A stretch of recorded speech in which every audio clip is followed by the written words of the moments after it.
बात क्लियर होगी, पहली फॉर्मेलिटी समझ आ गई। हाँ जी सर। तो मैंने आपको आपकी जो 2 एंट्रीज मैंने आपको रिडेम्पशन में पहले ही सिखाई थी इशू के टाइम में, उसके अंदर मैंने आपको एक और एंट्री ऐड ऑन करवा दी। बात क्लियर होगी, बोलो जी। हाँ जी सर। सर इसका आपको सेक्शन नंबर याद है? हाँ जी सर, हमें इसका सेक्शन नंबर याद है 71 सब सेक्शन 4। ये सेक्शन नंबर जरूर याद रखना, ठीक है सर। हाँ जी सर। देखो अब मैं आपको बताता हूँ सर, ये ना जो डीआरआर बनानी है ना, डीआरआर हर किसी कंपनी को तो बनानी होती है, लेकिन कुछ कंपनीज को ये एग्जम्पशन दी गई है। एग्जम्पशन का मतलब छूट दी गई है, ठीक है जी। इसके लिए छूट दी गई है कि इन कंपनी, जिन कंपनीज का मैं नाम लिखने जा रहा हूँ, इन कंपनीज को डीआरआर नहीं बनाना, इन कंपनीज को डीआरआर नहीं बनाना। ओ, मैंने कहा हाँ जी। अब आपको मजे की बात बताता हूँ कि एग्जामिनर यहाँ पे कैसे आपको फंसा सकता है। इस टॉपिक में से भी एग्जामिनर कभी कभार फंसाता है बच्चों को, सिर्फ 1 नंबर के क्वेश्चन के अंदर, ठीक है। अब वो आपको क्वेश्चन के अंदर ना, जब मैं आपको कंपनीज का नाम लिखवाने जा रहा हूँ ना, उन कंपनीज का ना नाम 1 नंबर के क्वेश्चन में दे देगा, ठीक है जी। सपोज करो जैसे मैं भी आपको 4 कंपनी सिखाऊंगा, उस कंपनी का नाम लिखेगा क्वेश्चन 1 नंबर के क्वेश्चन में, और कहेगा कंपनी ने ना 5,000 डिबेंचर रिडीम करने हैं और उसकी फेस वैल्यू 100 रुपये और आउट ऑफ कैपिटल रिडीम करना चाहते हैं, तो बताओ डीआरआर कितना बनेगा। 1 नंबर का क्वेश्चन इतना ही आएगा।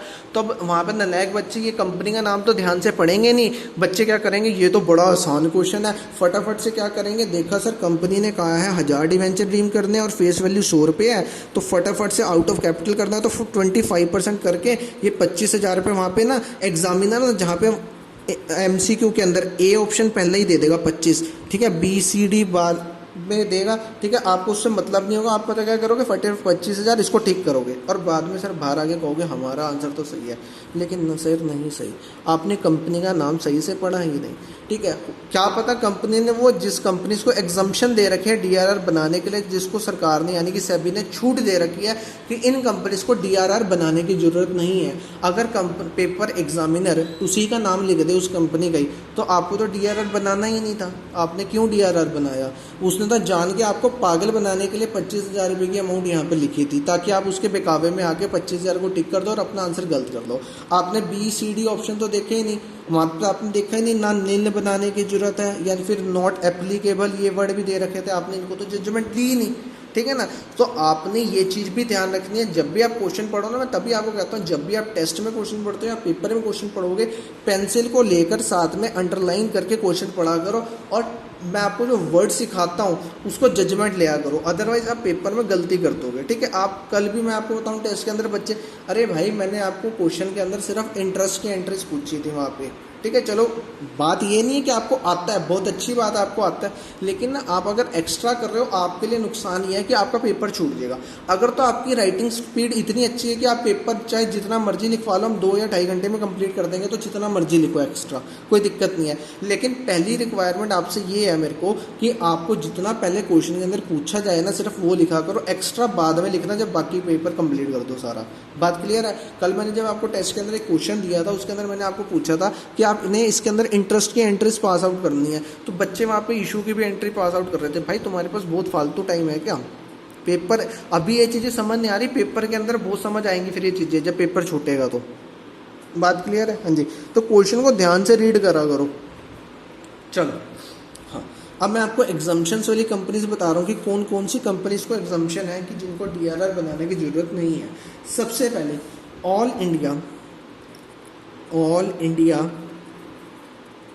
Financial institutions, all India financial institutions, जितनी भी इंडिया की फाइनेंशियल इंस्टीट्यूशंस हैं, ये सिर्फ बैंक की तरह ही सर काम करती हैं, ये भी बैंक की तरह करती हैं सर, काम करती है। All India financial institution regulated by, जिनको कौन रेगुलेट कर रहा है सर? Regulated by RBI. ये आपको याद है, सारे बैंकों का बैंक, बैंकर ऑफ बैंक्स, इसे हम बैंकर्स ऑफ बैंक कहते हैं ना, मतलब ये सारे बैंकों का बैंक है, मतलब ये सारे बैंक्स का क्या है सर? फादर ऑफ बैंक्स है, मतलब सारे बैंक का मालिक कौन है sir? RBI, reserve bank of India. तो ऑल इंडियन फाइनेंशियल इंस्टीट्यूशन जो रेगुलेट हो रहे हैं किससे? आरबीआई से, ठीक है। दूसरी कंपनी कौन सी है सर? Other financial institutions. इनके अलावा कोई अदर फाइनेंशियल इंस्टीट्यूशन भी होगा, अगर कोई ऑल इंडिया वाले भी और कोई अदर फाइनेंशियल इंस्टीट्यूशंस भी हैं जो किससे रेगुलेट हो रहे हैं? आरबीआई से, ठीक है सर। ये आपको ना 1 नंबर में भी क्वेश्चन आ सकता है। मैं जैसे ये वाला क्वेश्चन बताया, हो सकता है ये ना पूछ के आपसे वो सिंपल डायरेक्ट क्वेश्चन पूछ ले write down the companies which are exempted from preparing या क्रिएटिंग DRR। कोई ऐसी कंपनीज का नाम बताओ जिनको DRR बनाने से एग्जम्पशन है। तो आपसे डायरेक्ट क्वेश्चन भी वो 1 या 2 नंबर में पूछ सकता है, तो आपको नाम लिखना है। ऑल इंडिया फाइनेंशियल इंस्टीट्यूशन जो RBI के द्वारा रेगुलेट हो रही है, अदर फाइनेंशियल इंस्टीट्यूशन जो इसमें नहीं आती, कोई अदर है लेकिन रेगुलेट किससे हो रही है, RBI से, ठीक है। तीसरा आ रहा है सर, आपको पता है सारी आपकी बैंकिंग कंपनी जो आपके बैंक्स हैं, उन बैंकिंग कंपनीज को भी DRR बनाने की जरूरत नहीं होती, चाहे इन्होंने डिबेंचर्स क्यों ना इशू करे हो। जब ये डिबेंचर्स को ये कंपनी रिडीम कर रही होती है तो उनको DRR वाली फॉर्मेलिटी फुलफिल नहीं करनी होती, उनको 25-100% नहीं देखना होता, DRR यानी कि बनाना ही नहीं होता। वो कौन सी कंपनी है सर जो मैं लिख रहा हूँ, ठीक है। अगली कौन सी कंपनी है सर, बैंकिंग कंपनीज, ठीक है। बैंकिंग कंपनीज के अंदर बोथ, चाहे वो प्राइवेट हो या फिर पब्लिक हो, public as well as privately place debenture, चाहे प्राइवेटली प्लेस क्यों ना करें वो डिबेंचर, ठीक है जी। अच्छा चलो, फोर्थ, आपको पता है कई कंपनीज हाउसिंग फाइनेंस करती हैं, मतलब अगर आप कोई भी अपना घर वगैरह खरीदना चाहते हो तो आपको उस घर को खरीदने के लिए अगर आपको फाइनेंस यानी कि लोन की ज़रूरत है तो हाउसिंग फाइनेंस कंपनीज भी बहुत सारी होती हैं हमारे यहाँ पे, ठीक है, इंडिया के अंदर। तो अगर वो हाउसिंग फाइनेंस कंपनी ने भी डिबेंचर इशू करे हुए हैं तो उसको भी DRR बनाने की ज़रूरत नहीं है अगर वो अपनी कंपनी के डिबेंचर्स को रिडीम कर रहा है, ठीक है जी। तो फोर्थ आता है sir housing finance companies. Housing finance companies क्या सर, सारी कंपनीज हाउसिंग फाइनेंस, मैंने कहा जी सारी नहीं, जो रजिस्टर्ड है housing finance companies registered with, किसके पास रजिस्टर्ड है, with the national housing bank, with the national housing bank, जो इसके पास रजिस्टर्ड है हाउसिंग बैंक उनको सिर्फ, ठीक है जी।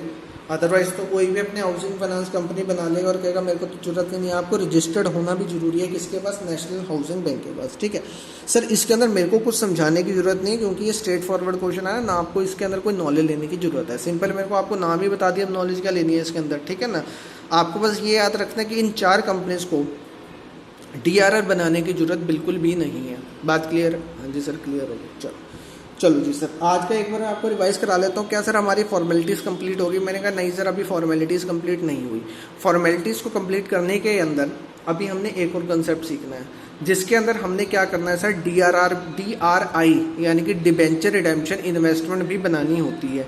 सर वो क्या होती है? मैंने कहा जी सर वो मैं आपको अगली क्लास में सिखाऊंगा, ठीक है सर। मैं उसको भी टॉपिक को बड़ा इसी तरीके से समझाना चाहता हूँ डेप्थ के अंदर जाके, ताकि आपको नॉलेज भी मिल जाए और वो एंट्री भी याद हो जाए। उसकी भी सर इतनी छोटी सी एंट्री है एक, लेकिन इस छोटी सी एंट्री को समझाने के लिए मैंने आपका पहले क्या करा सर, कंसेप्ट बिल्डअप करा। कंसेप्ट कैसे बिल्डअप करा एक बार रिवाइज कर लेते हैं सर। सबसे पहले मैंने आपको ये बताया सर, आपने सिंपल सा लॉजिक ये ध्यान दिमाग में रखना है कि क्वेश्चन के अंदर आपने सबसे पहले ये पढ़ना है कि जब कंपनी डिबेंचर रिडीम कर रही है कि वो आउट ऑफ कैपिटल कर रही है या फिर आउट ऑफ प्रॉफिट कर रही है, ठीक है सर। हाँ जी सर, अगर तो आउट ऑफ कैपिटल कर रही है तो आपने 25% करना है। DRR कितना बनाना है सर? 25%, अगर आउट ऑफ कैपिटल है।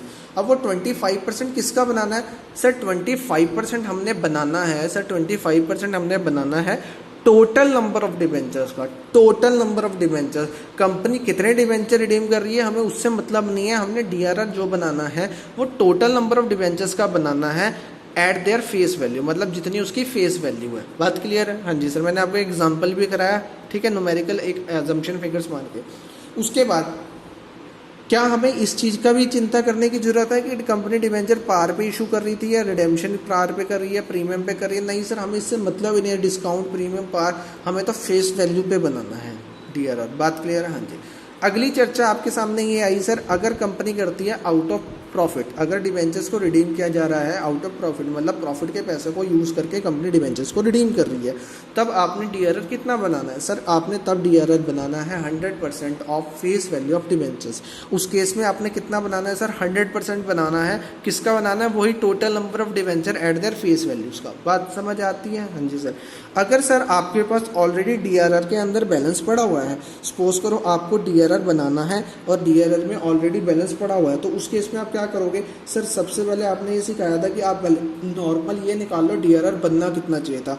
अगर कंपनी आउट ऑफ कैपिटल कर रही है तो 25% बनना चाहिए था, और कंपनी अगर 10 लाख रुपए की कंपनी का डिबेंचर है तो आपका DRR 2.5 लाख रुपए यानी कि 2,50,000 बनना चाहिए था। लेकिन कंपनी के पास ऑलरेडी 50,000 DRR में पड़े हुए हैं, तो आप पहले बताओ बनना कितना चाहिए था, 2.5 लाख रुपए। उसमें से 50,000 रुपये माइनस कर दो जो ऑलरेडी पड़े हुए हैं, तो DRR कितना बनना चाहिए, 2 लाख रुपए का। ठीक है सर, हाँ जी। चलो फिर उसके बाद हमने DRR की एंट्री सीखी sir, surplus in statement of P&L account debit to debenture redemption reserve account. ठीक है जी, सिंपल सी एंट्री थी कि सरप्लस जो स्टेटमेंट ऑफ P&L में पड़ा है वो डेबिट हो जाएगा क्योंकि हम इसमें से खर्चा कर रहे हैं। टू DRR रिजर्व, रिजर्व्स आपको पता है सारे के सारे लाइबिलिटीज होती हैं तो क्रेडिट हो जाएगी, तो DRR अकाउंट। ठीक है जी, बात क्लियर है, बीइंग DRR क्रेडिट। इतना सा टॉपिक था, मैंने आपको DRR समझाया। नेक्स्ट क्लास के अंदर हम DRI सीखेंगे। ठीक है जी, मोस्ट प्रॉब्ली आधे घंटे का टॉपिक है वो भी।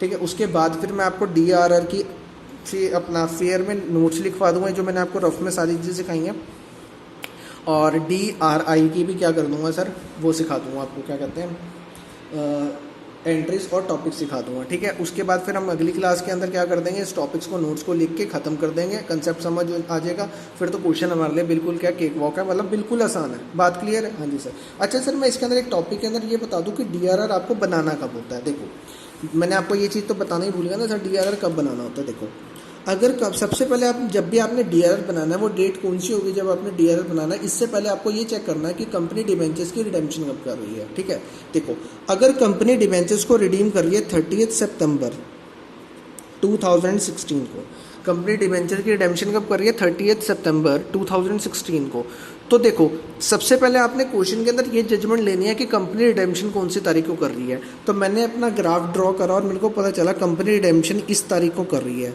तो जिस तारीख को कंपनी रिडेम्पशन कर रही है ना, उससे पहले, उस रिडेम्पशन की डेट से पहले जो लेटेस्ट 31 मार्च गया है, उस 31 मार्च को आपने DRR बनाना है। हाँ जी सर। देखो कंपनी रिडेम्पशन कब कर रही है सर, 30 सितंबर 2016। इससे पीछे जाना, आगे नहीं जाना। इससे पीछे लेटेस्ट 31 मार्च कौन सी तारीख का गया सर, लेटेस्ट 31 मार्च गया है 31 मार्च 2016 का। अब 15 ना कह देना, इससे पहले 16 का आएगा, फिर उससे पिछला 15 आया होगा।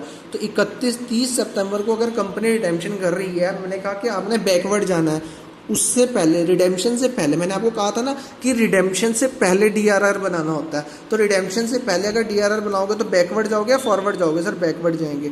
और बैकवर्ड कितना जाना है, रिडेम्पशन से पहले जो लेटेस्ट 31 मार्च आया है उस दिन करनी है। ठीक है सर। अच्छा, अब मैं बताता हूँ ना, मेरे को पता है ना बच्चों के मन में क्या डाउट अराइज हो रहा होगा। देखो मैंने कहा ना आपको, मेरे को पता होता है कि बच्चों के मन में क्या चीज़ें आ रही है, मैं इतने सालों से पढ़ा रहा हूँ। अब बच्चों के मन में आ रहा होगा सर, अगर कंपनी 31 मार्च 2016 को ही रिडेम्पशन कर रही है तब। मैंने कहा जी, मैंने आपको एक सिंपल सा लॉजिक बताया, आपने रिडेम्पशन वाले दिन तो बनाना नहीं। ठीक है, रिडेम्पशन से पहले बनाना है, और पहले का मतलब बैकवर्ड जाना है। तो इससे 31 मार्च अगर 2016 को कंपनी रिडेम्पशन कर रही है, तो इससे पिछला लेटेस्ट 31 मार्च कौन सा क्या होगा सर, 31 मार्च 2015। मतलब कंपनी को 1 साल पहले बनाना है। मतलब इसके अंदर कोई फिक्स पीरियड नहीं है कि 6 महीने पहले बनाना है, 2 महीने पहले बनाना है, या 3 महीने या साल पहले। बस ये ध्यान रखना है, रिडेम्पशन से पहले, रिडेम्पशन की डेट से पहले जो सा भी लेटेस्ट 31 मार्च आपको दिख जाएगा, पहले का मतलब पीछे आना है, आगे नहीं जाना। रिडेम्पशन की डेट से पहले जितना जो भी लेटेस्ट 31 मार्च गया उस तारीख को बनाना है। बात क्लियर है। अगर आप 30 अप्रैल को रिडेम्पशन कर रहे हो ना, 30 अप्रैल को, तो आपने 30 अप्रैल 2016 को, तब आपने कब बनाना है सर, 31 मार्च 2016, 1 महीने पहले। मतलब मैं आपको ये कह रहा हूँ, आपको महीनों को जजमेंट नहीं देनी, बस ये ध्यान रखना है रिडेम्पशन से जो लेटेस्ट पहले 31 मार्च गया उस दिन रिडेम्पशन करनी है। बात क्लियर है, हाँ जी सर क्लियर है। चलो ठीक है सर, अब ये वाला टॉपिक हो गया आपका कंप्लीट। ठीक है, जो भी हमारे यूट्यूब पर स्टूडेंट्स देख रहे हैं, जो नवे बच्चे हैं, वो हमारे चैनल को जरूर सब्सक्राइब कर दें और प्रेस कर दें बेल आइकन को, ताकि आपके पास लेटेस्ट नोटिफिकेशंस आती रहे। ठीक है, और आप में से कोई और नवा बच्चा भी हमारी क्लास लेना चाहता है तो मैं आपको कॉन्टैक्ट नंबर दे देता हूँ, इस पर कॉन्टैक्ट कर सकता है।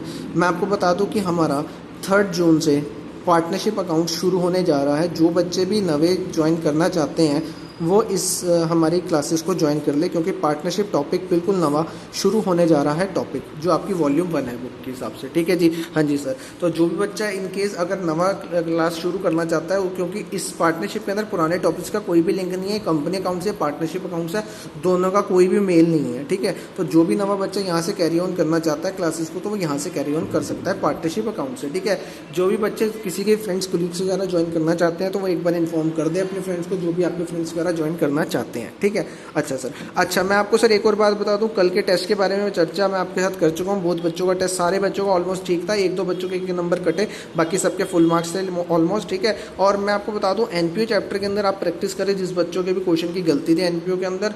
और मैं आपको एक और चीज़ बताऊं सर, मैंने आपको बताया था कि मोटिवेशन आपको थोड़ा एक्साइट करने के लिए, मोटिवेट करने के लिए मैंने एक स्टूडेंट ऑफ द वीक निकालना शुरू करा, जिसकी मैं प्रेज़ करूंगा। और आपको पता है एक पोस्टर की फॉर्म में आपको मैंने शेयर करा था स्टेटस के ऊपर भी और आपके ग्रुप के अंदर भी।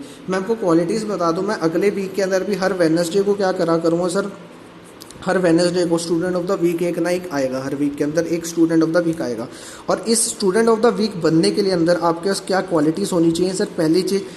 पहली चीज़ आपकी है कि जो आपका टाइमली सबमिशन ऑफ होमवर्क है, मतलब हमारी अगली क्लास आने से पहले नेक्स्ट डे के 2 बजे तक आपको होमवर्क भेजना होता है, तो टाइमली सबमिशन ऑफ होमवर्क होना चाहिए। जैसे मैंने केशव को बनाया तो मतलब उसके अंदर ये क्वालिटीज़ थी तो मैंने बनाया, ठीक है। मैंने ये नहीं कि आपकी जजमेंट ली, मैंने हर बच्चे की जजमेंट ली थी, ठीक है। आपके अंदर कोई ना कोई कमी पेशी आ रही थी, इस वजह से आप नहीं बन पाए होगे केशव को छोड़ के। दूसरी चीज़ टाइमली सबमिशन ऑफ होमवर्क। दूसरी चीज़ है जी सर, आपको क्या करना है, आपके टेस्ट के अंदर परफॉर्मेंस बहुत अच्छी होनी चाहिए। ये नहीं कि एक टेस्ट में फुल मार्क्स आ रहे हैं, अगले टेस्ट में कम हो गए, डाउन हो गए।